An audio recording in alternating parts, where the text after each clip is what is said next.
The teacher's judgment. I'm an old man now. My hair is gray and my face has many lines, but I remember my teenage years very well. I often think about those days. I was a teacher for many years. I loved my job. I enjoyed helping students learn.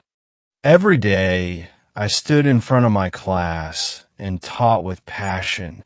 I wanted my students to succeed. I wanted them to have a bright future. One of my best students was a boy named Alex. He was different from others. He was smart and always paid attention. He asked good questions. He finished his homework on time. He got the best grades. I believed he would do something great in life. But one day, everything changed. Alex stopped doing his homework. He did not answer questions. He did not even look at me in class. He looked tired all the time. His eyes were heavy. His hands were slow. His grades started to fall. He who was once the best became one of the weakest. I did not understand why. I thought maybe he had become lazy. Maybe he did not care about school anymore. I was disappointed. I called him after class. I asked him why he was not working hard. He did not answer. He just stood there, looking at the floor. His face had no expression. I told him that he needed to focus. I told him he was wasting his talent. He just nodded and left the room. I watched him go, feeling upset. How could such a bright student change so much? I did not know the answer. Days passed and nothing changed. Alex was still quiet. He still did not do his work. I saw him looking out the window many times. His hands rested on his desk, but his mind was somewhere else. He was not the same student. He was like a shadow of the boy I once knew. The change was too big. I wondered what had happened to him, but I did not ask again. I just watched. One evening I was walking home. The sun was setting and the streets were quiet. I passed by a small shop. The lights inside were dim. Boxes were stacked outside the door. Then I saw a boy working there. He was carrying heavy boxes from one side to the other. His steps were slow. His back was bent. He looked tired. His clothes were dusty. I walked closer, my heart beating fast. Then I saw his face. It was Alex. I stopped. I could not believe my eyes. I stood there, watching him. My best student was working at a shop. He was not reading books. He was not writing notes. He was carrying heavy boxes. His face was tired. His hands were rough. His clothes were old. This was not the Alex I knew. I felt confused. Why was he working here? Why was he not at home studying? Many questions filled my mind, but I had no answers. I wanted to talk to him. I wanted to ask why he was here, but I did not. I just stood and watched. He did not see me. He was too busy. He moved from one side to another, lifting, carrying, and arranging things. His body looked weak, but he kept working. I saw him wipe sweat from his face. I saw his tired eyes. My heart felt heavy. This was not laziness. This was something else. I turned and walked away. My mind was full of thoughts. I felt guilty. I had judged him too fast. I thought he had lost interest in school. I thought he was wasting his time. But now I saw something different. He was not wasting time. He was working hard. He was fighting for something. But I did not know what that night. I could not sleep. I kept thinking about Alex.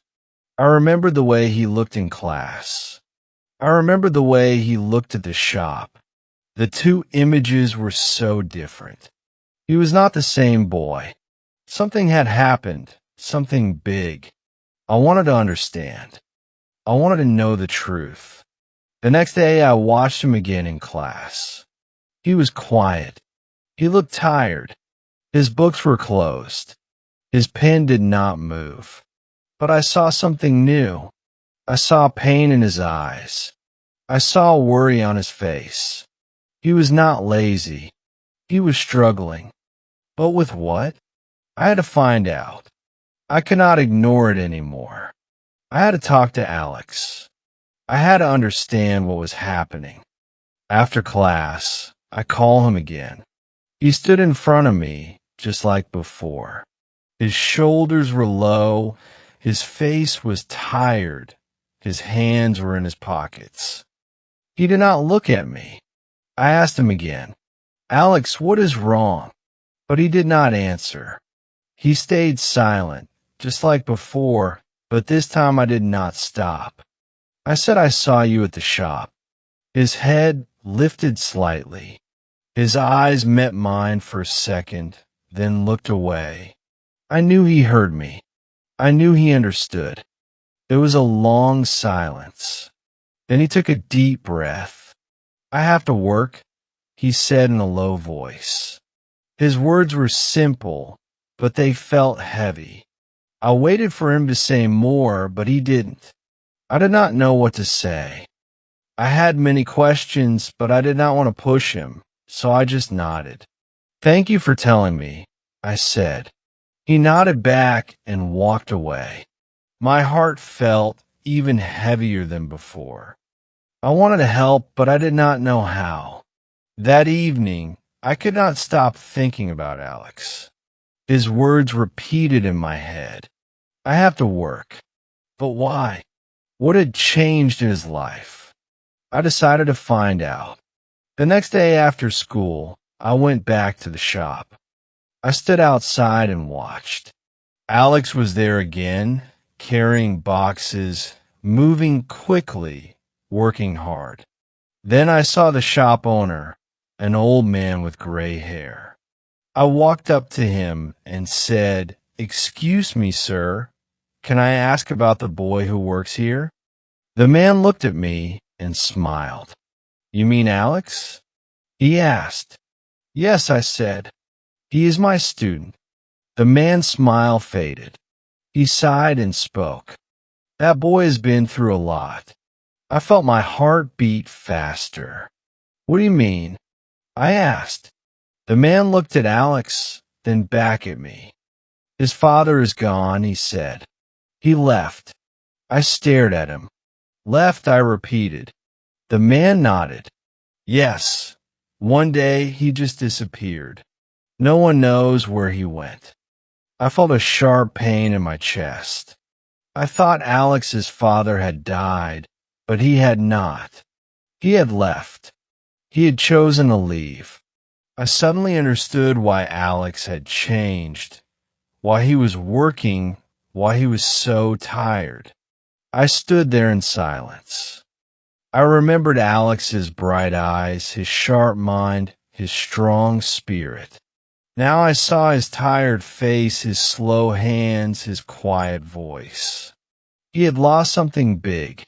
He had lost a father, not to death, but to choice. And that kind of loss was even harder to understand. I wanted to help him, but I did not know if I could. That night, I sat in my chair thinking about Alex. I thought about the way I had judged him. I thought about the way I had been wrong. I had seen his silence as laziness. I had seen his tiredness as carelessness. But now I saw the truth. He was not weak. He was not lazy. He was carrying a weight too heavy for a boy his age, and he was carrying it alone. The next day, I looked at Alex in class. I did not ask him any questions. I did not tell him to study harder. I just looked at him and gave him a small nod. He saw me, and for the first time in weeks, he gave me a small nod back. It was not much, but it was something. After that day, I looked at Alex differently. I no longer saw a lazy student. I saw a boy who was fighting a silent battle, a boy who was trying to be strong, a boy who was carrying more than he should. But I still did not know how to help him. I cannot bring his father back. I cannot take away his pain. All I could do was be there. So I watched him closely. I gave him time. I waited. Days passed, and Alex stayed the same. He came to class, but he did not speak much. He sat at his desk, but he did not write. He listened, but his mind was far away. Sometimes I saw him rubbing his eyes, trying to stay awake. Sometimes I saw his hands shaking when he picked up his pen. The work was too much for him. He was too young for this life, but he had no choice, and that broke my heart. One day after school, I walked up to him. He was packing his books slowly. I stood beside him and said, "You are strong, Alex." He looked up at me, surprised. I could see the question in his eyes. No one had told him that before. No one had seen his strength. "I know life is hard for you," I said, "but you're not alone." He looked down again, and for a moment I thought he would not respond. But then he whispered, "Thank you." It was just 2 words, but they meant everything. That evening, I made a decision. I could not change Alex's past. I could not bring his father back, but I could make his present a little easier. The next day, I went to the shop where he worked. I spoke to the owner again. "Alex is a good worker," I said, "but he is also a student. He needs time to study." The old man nodded. "I know," he said. "He works too hard." Then he thought for a moment and said, "Maybe I can change his hours. Maybe he can work less." I smiled. That would help him a lot. The man nodded again. "I will talk to him." He spoke. The next morning, Alex came to class. He still looked tired, but there was something different in his eyes. He picked up his pen, he opened his book, and for the first time in weeks, he wrote something. It was not much, just a few words. But it was a start. I felt a small sense of hope. Maybe, just maybe, things would get better, but life is never that simple. That afternoon, as I was leaving school, I saw Alex sitting alone on the steps. His head was down. His hands were covering his face. Something was wrong. My heart sank. I walked up to him and sat beside him. I did not speak. I just waited. After a long silence, he looked up at me. His eyes were red. He took a deep breath and said, "It's my mother." His voice was shaking. I felt a cold fear in my chest. "What happened?" I asked gently. He closed his eyes for a moment, then whispered, "She lost her job." I did not know what to say. I had hoped things would get better, but now they were getting worse. Alex had already lost his father. Now his mother had lost her job. That meant less money. That meant more struggle. That meant more pain. I wanted to tell him that everything would be okay, but I knew that was a lie. So I just put my hand on his shoulder. He did not move. He just sat there, staring at the ground. That night, I could not sleep again. I thought about Alex and his mother. I thought about their life, their problems, their pain.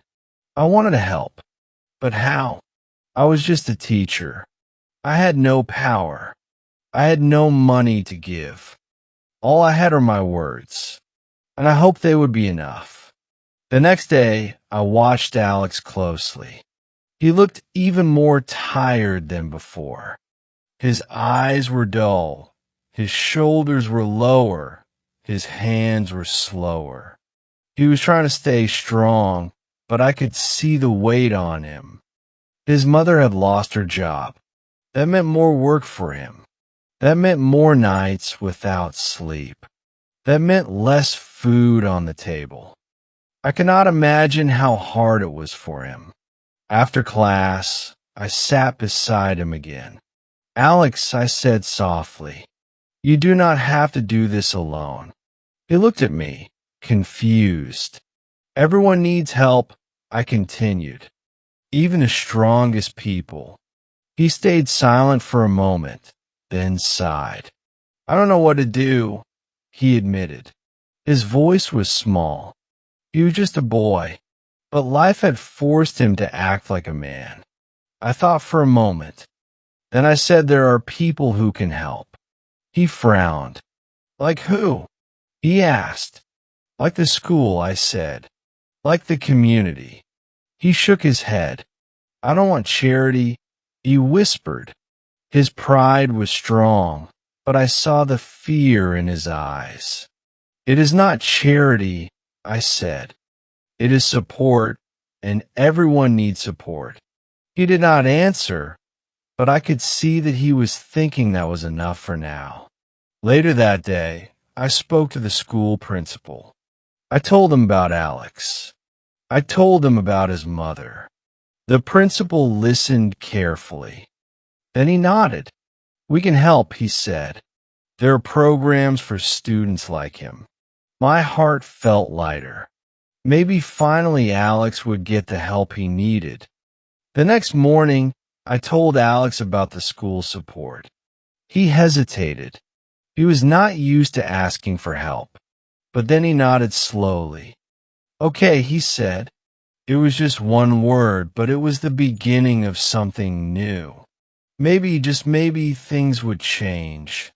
Alex agreed to accept help, but I knew it would not be easy.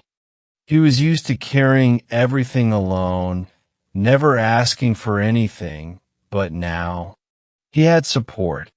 The school arranged for financial assistance. His mother was offered a small job in the cafeteria. It was not much, but it was something. It was a new start, and that mattered. In class, Alex slowly changed. He still worked at the shop, but his hours were shorter. He had more time to sleep, which helped him focus. He had more time to study, and little by little his grades improved. He had more time to be a student again. His eyes were still tired, but they were not empty anymore. I saw small moments of hope, moments where he smiled at his classmates, moments where he answered a question with confidence, moments where just for a second he looked like himself again. One afternoon, as I was leaving school, Alex walked up to me. He stood in front of me, silent for a moment. Then he said, "Thank you, sir." His voice was quiet but strong. I nodded and looked at him with pride. "You did this, Alex," I said. "You didn't give up." He gave a small smile, looking down for a second. It was not a big smile, but it was real, and that was enough.